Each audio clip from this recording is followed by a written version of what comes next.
안녕하세요. 신바람 길라잡이입니다. 매년 발생되는 사기 형태인데요.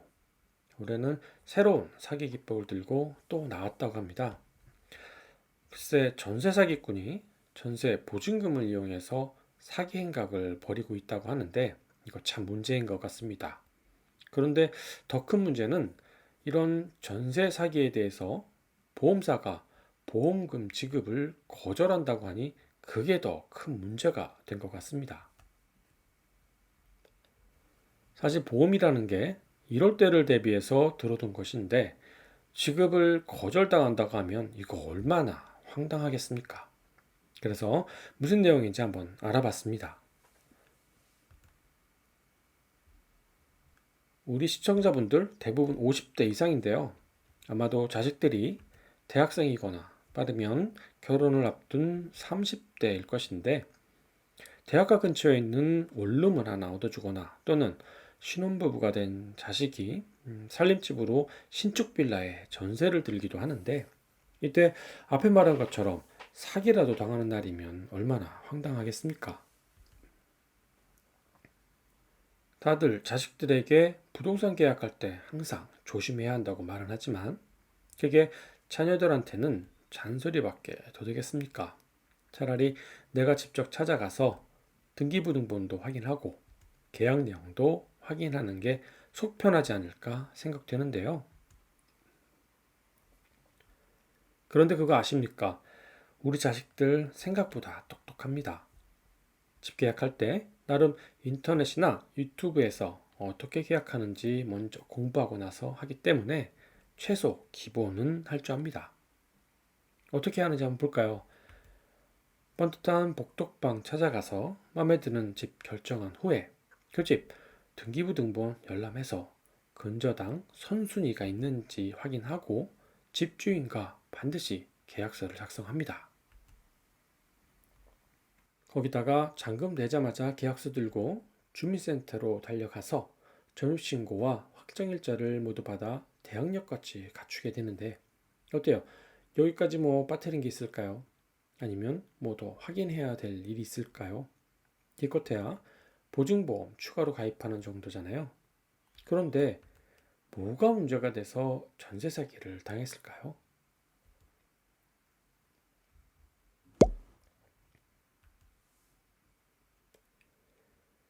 여기 사기꾼들이 좋아하는 네 가지 단어가 있습니다. 대학생, 30대 초년생, 신혼부부, 그리고 2억대 빌라인데요. 만약 이 중 하나라도 여러분의 자식들이 해당된다면 아마도 사기당할 확률이 굉장히 많게 될 것입니다. 여기 2021년 허그 전세보증보험 통계가 있는데요. 한마디로 보증보험 가입하고 전세 사기당한 케이스라고 생각하시면 됩니다. 내용 살펴보면 전세보증금 사고 건수 약 2,700건 중에 절반이 30대 피해자이고요. 또 사고 피해액 5,700억 원 중에 그 절반이 또 30대입니다. 거기에 2억 원대 전세가 무려 50%나 되니 만약 여러분 아들, 딸들이 이 네 가지 단어에 해당된다면 본 영상 정신 바짝 차리고 보셔야 할 것 같습니다. 이제 그 사기꾼들이 우리 삼식이에게 어떻게 사기를 치는지 상황을 설정해서 간략하게 설명을 드리면 이렇습니다. 나름 똑똑한 우리 삼식이가 졸업 후 최근 회사 근처에 원룸 하나를 얻으려고 합니다. 공인중개사에서 여러 개의 방을 봤지만 마지막에 본 남향으로 된 신축 원룸이 마음에 쏙 들게 되는데요. 하지만 구축에 비해서 신축이 당연히 비싸겠죠.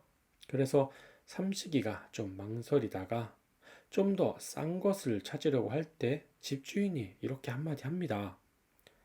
신입사원 같은데 전세금은 다 마련했나요?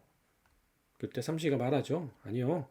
아버지가 좀 도와주시고 나머지는 제가 전세 대출을 받으려고 합니다.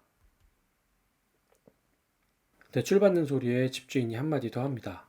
사실 내가 직접 건축해서 분양도 하고 원룸을 임대하다 보니까 자금이 계속 묶이고 있어요. 그래서 그런데 만약 전세 대출을 받을 수 있으면 내가 이자 비용을 부담할 테니까 대신 보증금을 좀 많이 올려서 계약하는 건 어때요? 학생이야 뭐 이자 안 내서 좋고 난 자금 회전 빨리 해서 좋으니까 서로 윈윈하는 거 아닌가 싶은데 아니 이게 뭡니까?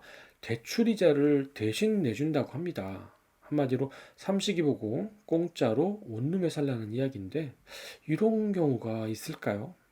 좀 뭔가 싸하지 않습니까? 우리 삼식이 똑똑하다고 했잖아요.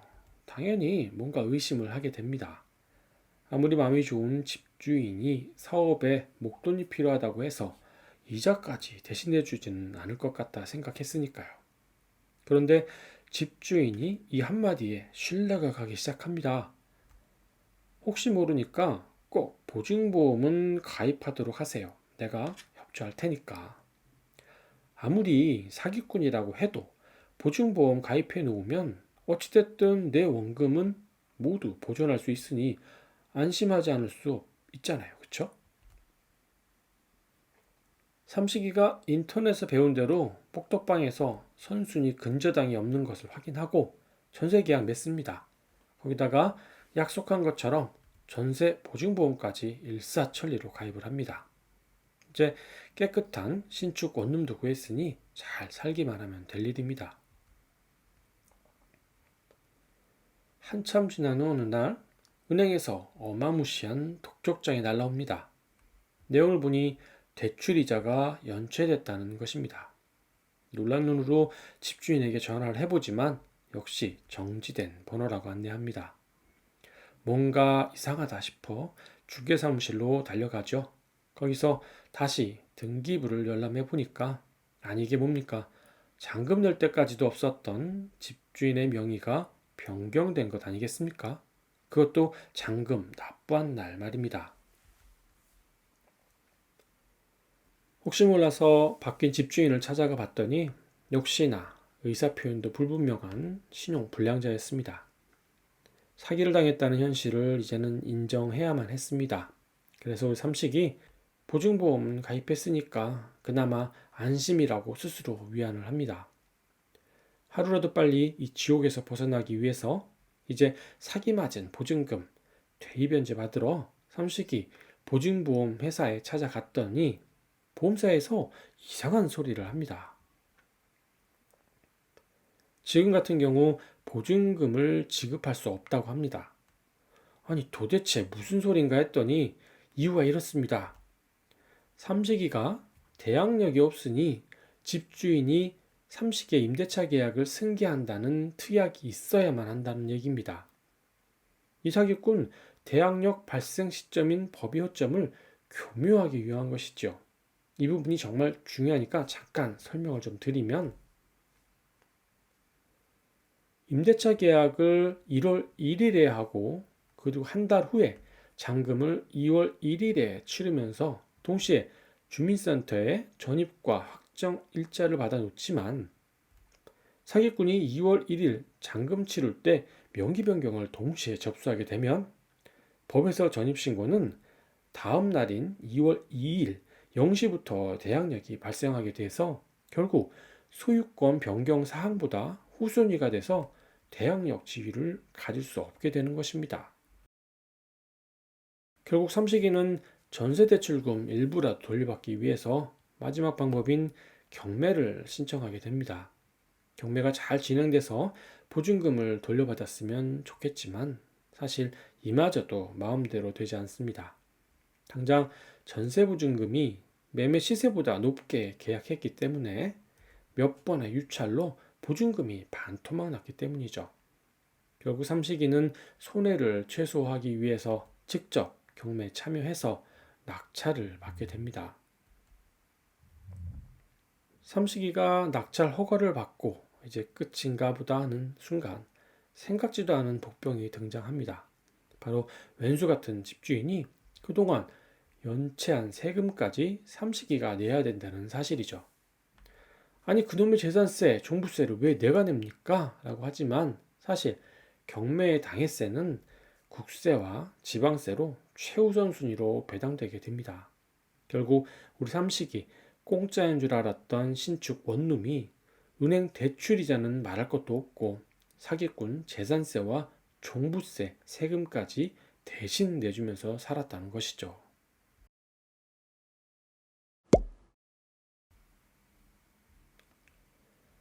전세 사기 전문 변호사도 이렇게 작당하고 덤벼들면 사실 쉽지 않다고 합니다. 다만 몇 가지 사기를 예방할 수 있는 방법이 있다고 하니까 한번 살펴보도록 하겠습니다. 첫 번째, 삼식이가 확인했던 것처럼 정식 부동산 업체에서 선순위 근저당과 이상한 권리관계가 있는지 먼저 확인한 후 계약을 하셔야 하고요. 잔금 납부하면 바로 주민센터에서 전입과 확정일자를 받습니다. 그리고 전세보증금은 꼭 가입하기를 추천드립니다. 두 번째는 계약서 작성 시 아래와 같이 특약사항을 반드시 넣어서 사기 소송에 미리 대비하여야 합니다. 내용을 살펴보면 제1항의 경우는 전세 보증보험에 가입하겠다는 내용이고 제2항의 경우는 보증보험 가입할 때까지 소유권 이전, 근저당 설정 등 일체의 권리 설정을 하지 않는다는 조항입니다. 이렇게 한다고 해서 사기꾼이 네, 그럼 안 하겠습니다 라고 하겠습니까? 아니죠. 그래서 세 번째가 필요한데요. 세 번째는 잔금 납부 전 그리고 잔금 납부 후 다음날 반드시 등기부를 열람해서 소유권 이전이나 선순위 근저당이 혹시라도 설정되었는지를 확인하셔야 합니다. 만약 권리관계가 발생하였다면 그 즉시 전문 변호사의 도움을 요청해서 신속하게 해결하여야만 할 것입니다. 내 자식이 새로운 세상으로 나가는 첫 관문에서 이런 지독한 사기꾼을 만나게 되면 얼마나 마음고생을 하겠습니까? 시청자분들 전세 계약 잘 하라고 괜히 잔소리하지 마시고 계약한다고 하면 같이 중개사 사무실에 가서 옆에 착 붙어 앉아서 말없이 잘 하나 지켜보시기를 추천합니다. 항상 재테크 정보와 시기를 알려드리려고 노력하고 있습니다. 길라잡이 쉽게 찾을 수 있도록 구독 버튼 꼭 눌러주시기 바랍니다. 감사합니다.